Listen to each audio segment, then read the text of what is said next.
Welcome to Pelvic Biz Podcast. I'm Dr. Kelly Alhui. I've grown my pelvic health practice, orthopelvic physical therapy, and now I'm helping pelvic health professionals do the same. Each week, I give you the knowledge you need to grow your practice. Let's get into today's episode. Today, we're going to go over how to market to doctors. Most of us are very scared to go out and even think about going to a doctor's office, let alone going to try to talk to them or give them a presentation. And then it's so overwhelming to think, wow, how am I going to get a constant referral source? Most people want to have doctors on their side because they think that it's just an easy way to have this constant revenue stream. And some people also believe that they have to have doctors on their side to even have a company. And that's actually just not true. But today I'm going to go over how to get doctors on your side and tell you kind of a little background of how I've been able to do it to where we have a fair amount of our referral sources are actually doctors. So number one, when I moved from California to Northern Virginia, no one knew me. I knew no one. I started working at an outpatient orthopedic place, and it was a physician-owned practice. So what that means is they had physical therapy, but they also had orthopedic surgeons that were on board through the same company. Okay. And we were actually the positive to this, we were actually in the same office.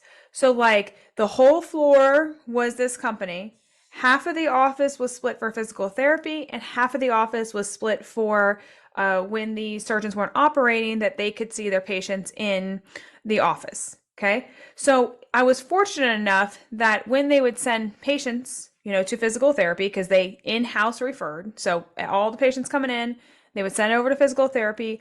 We would see them. And I started really treating a lot of hips because I really let the doctors know when I came on that hips and pelvic floor were my thing. Mind you, there was over 100 physical therapists that work for this company. Not one of them did pelvic health, not one.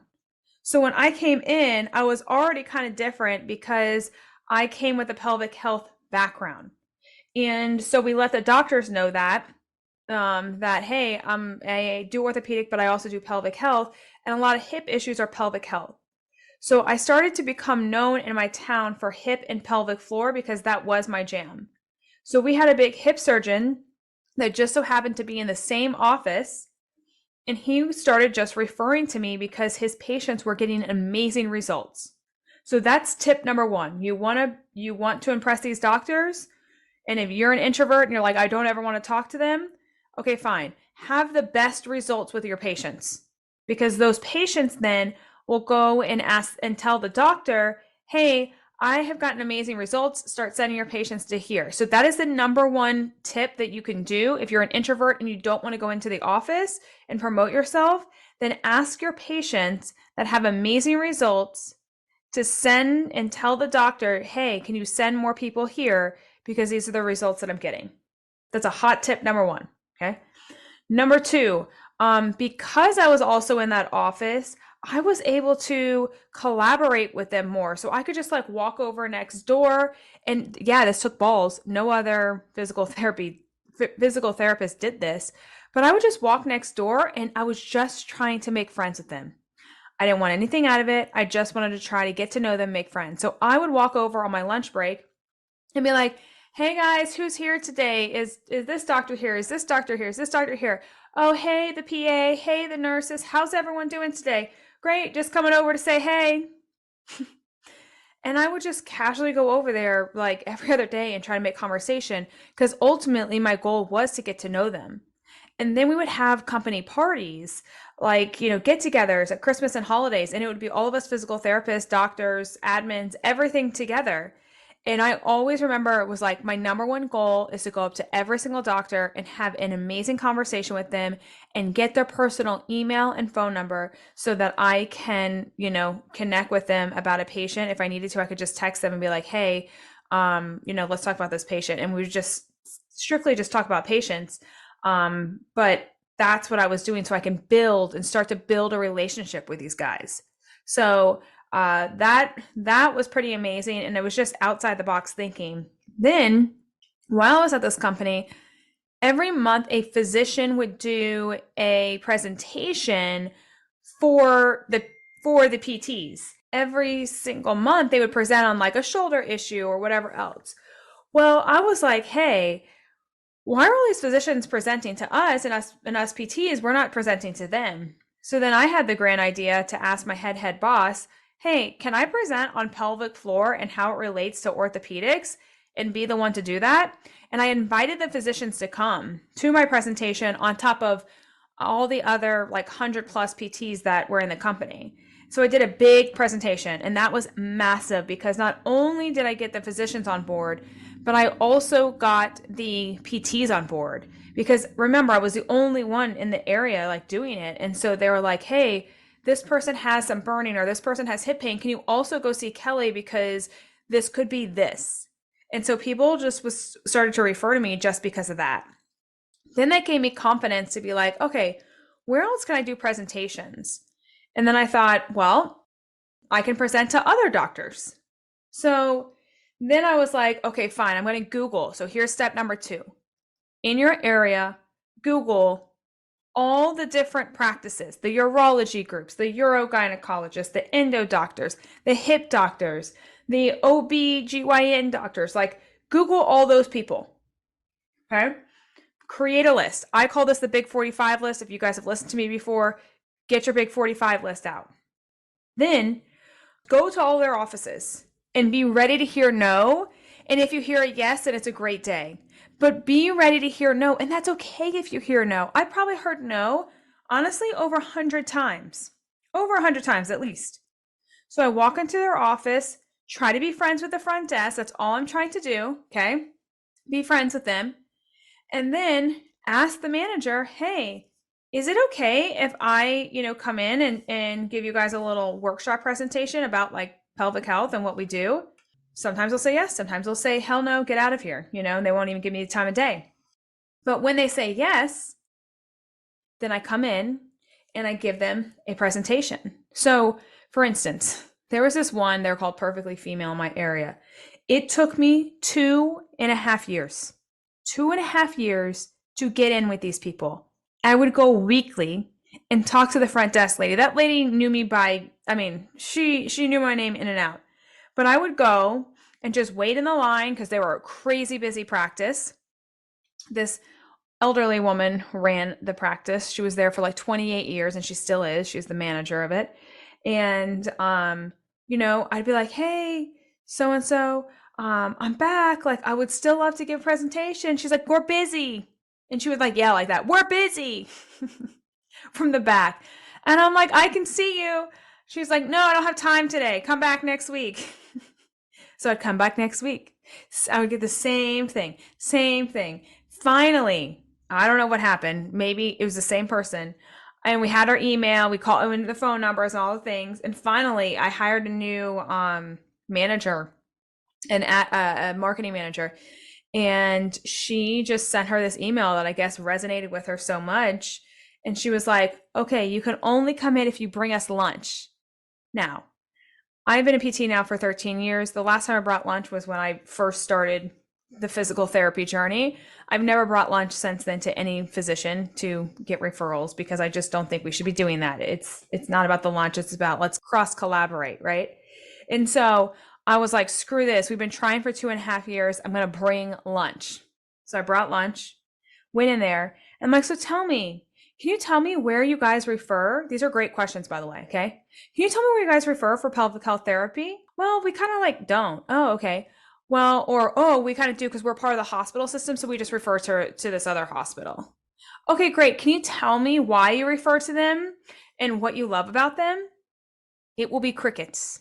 You will not hear anything come out of their mouth because they don't even know what pelvic floor therapy is and they don't even know what these people are doing.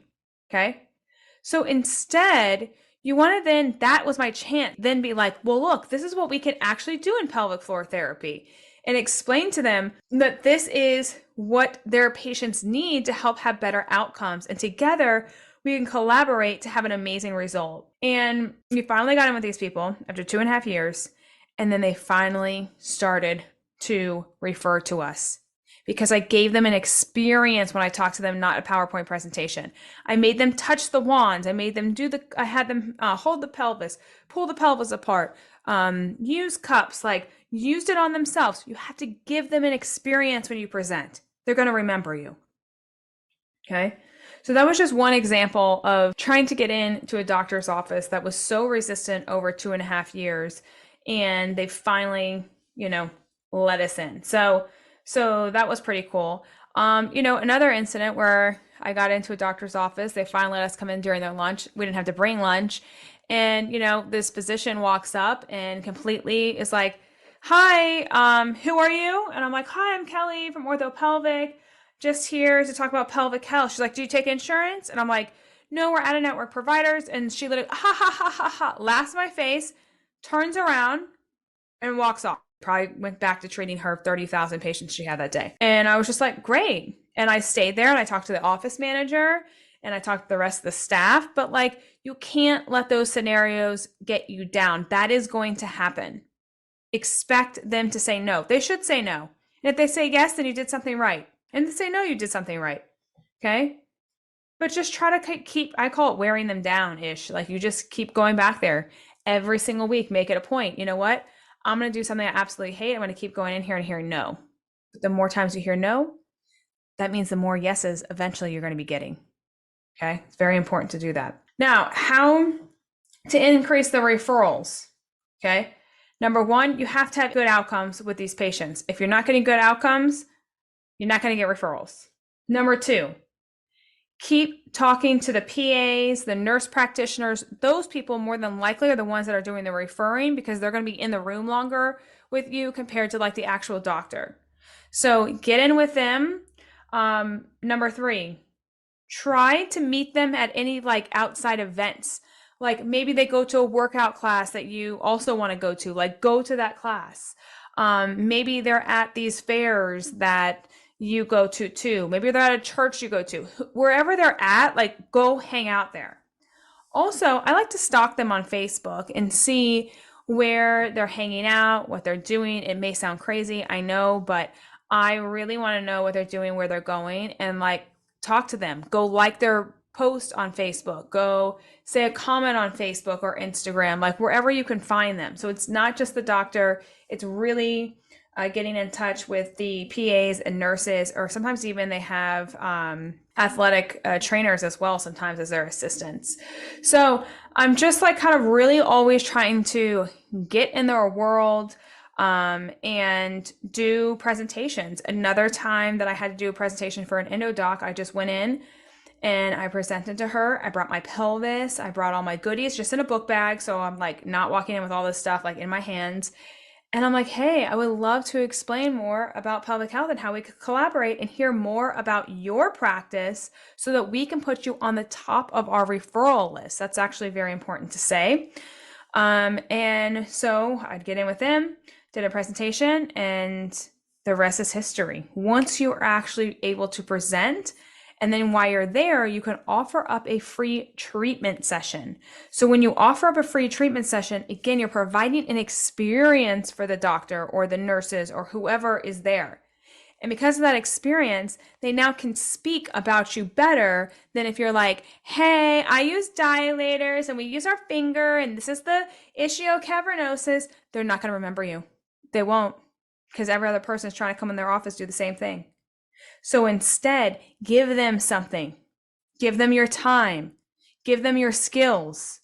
Teach them. But even if you teach them, that doesn't mean they're going to take it in. You got to actually like physically show them, have an experience of what it's like to come be a patient with you. So offer them a free session during their lunch. Go to their office and treat them. If they don't have time to come see you, go there. And you have to constantly be reconnecting with these physicians.